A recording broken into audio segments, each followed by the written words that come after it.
G'day everyone, and welcome to the first video in a series on painting the figures from the game Oathsworn Into the Deepwood by Shadowborne Games.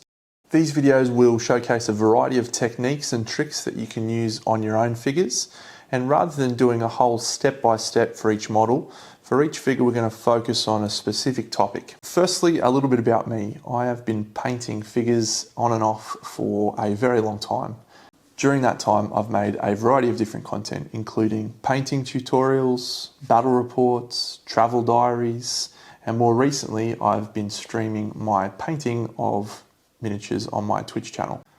When I first came across Oathsworn, I was immediately hooked. I absolutely fell in love with the art style, the encounter gameplay, and the branching and detailed narrative. It sits right in my wheelhouse, and I'm super enthusiastic to dive in. One other thing that's been really evident is how much love and attention Shadowborne Games clearly has for their product and also their community. And I think that's evidenced by a lot of the things we've seen over the last few months and years. If you're interested in more information on Oathsworn, I would recommend you check out the Oathsworn Training Camp. It's an amazing video series done by Jeremy over at Adventures in Creative Software. It's a fantastic resource for anyone who wants to know more about the game. Incidentally, Jeremy is also the guy who made the intro for the Painting Oathsworn series. Thanks, Jeremy. This series is aimed at painters with at least a beginner level experience and assumes some knowledge of basic techniques such as dry brushing, washing, layering, and glazing. However, if you've never painted a miniature before, I'd recommend you instead start with some of the videos I've linked in the description below, which will give you a much better grounding in the real basics. I also use an airbrush in some of my techniques, but during the videos I will discuss on ways that you can replicate the effect of the airbrush without actually having one. So before we begin, I just want to talk on a really important topic, and that is when your models arrive. Now, I received these models directly from Toby and the Shadowborne team, and when the figures arrived, some of them were in pieces. Now, I imagine if you're not experienced with miniatures, receiving a box with figures that look like they're broken could be a little disheartening. You don't need to be concerned. If your figures are in pieces, all you need to do is squeeze the two halves of the torso together, and that will keep everything much more secure. This is discussed in the Armory booklet, and it is a very straightforward and simple thing to do. However, I made the decision to glue mine together for two reasons. One, I wanted there to be a really secure and snug fit for the push fit components. And two, as I'm primarily focused on painting these models, I wanted to clean up as many of the joins and the gaps as possible outside of those push fit ones as already discussed, because I believe it makes for a better painting surface. However, you don't need to do this. This is not a requirement. You can simply squeeze the models together and they will be completely fine. So again, don't be concerned if your models arrived in pieces. They are very straightforward to fix. So once you've glued your figure together or assembled it firmly, you can then proceed to gap filling. Again, this is not a step that I would recommend for people that aren't intending to paint their figures, but for those that are, it can make a nicer final result.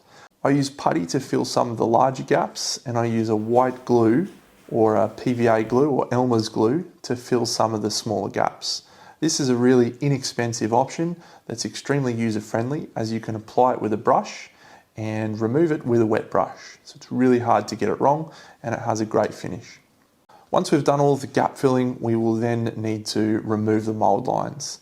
This is not something to be too pedantic about. You only need to focus on the large ones, the really clearly visible ones, and you can remove them with a scalpel by scraping along the surface, or in some cases you're better off using a file. Generally, I would recommend a scalpel for the hips models or the hero characters, and I would recommend a file for the PVC figures, which are all of the monsters. So attaching your model to a handle will actually make a pretty big difference for how easy it is to paint for an extended period of time. There's plenty of great aftermarket options like this red grass holder, but another inexpensive option is kids blocks. All you need to do is grab some blue tack and adhere the model to the block.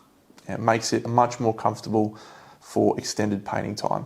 So all of the Oathsworn hero figures are made of a material called HIPS, or high impact polystyrene. This is a really durable material that holds fantastic detail, and it's one of the reasons why I think these models are excellent for painting.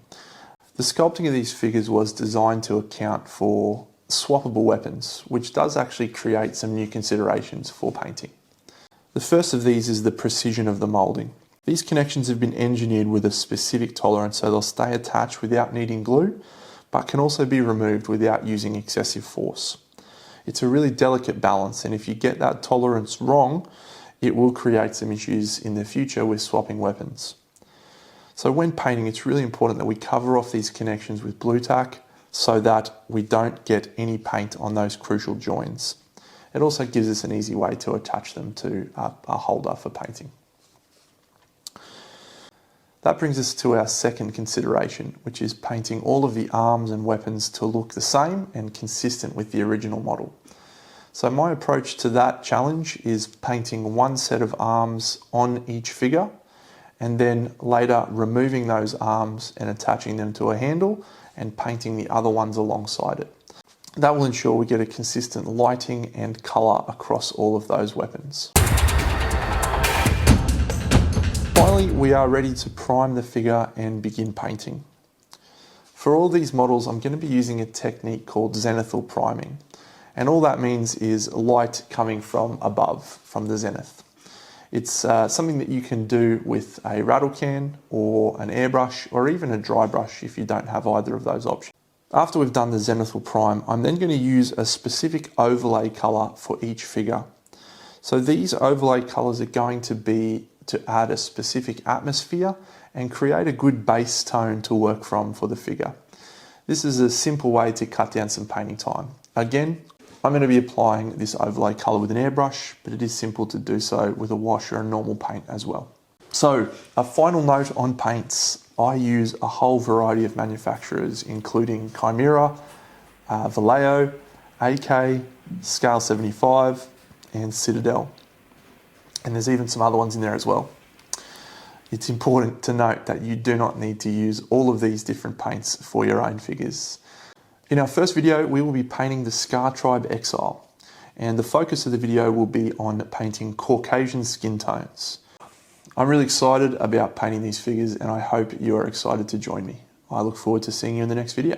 Big Dano, out.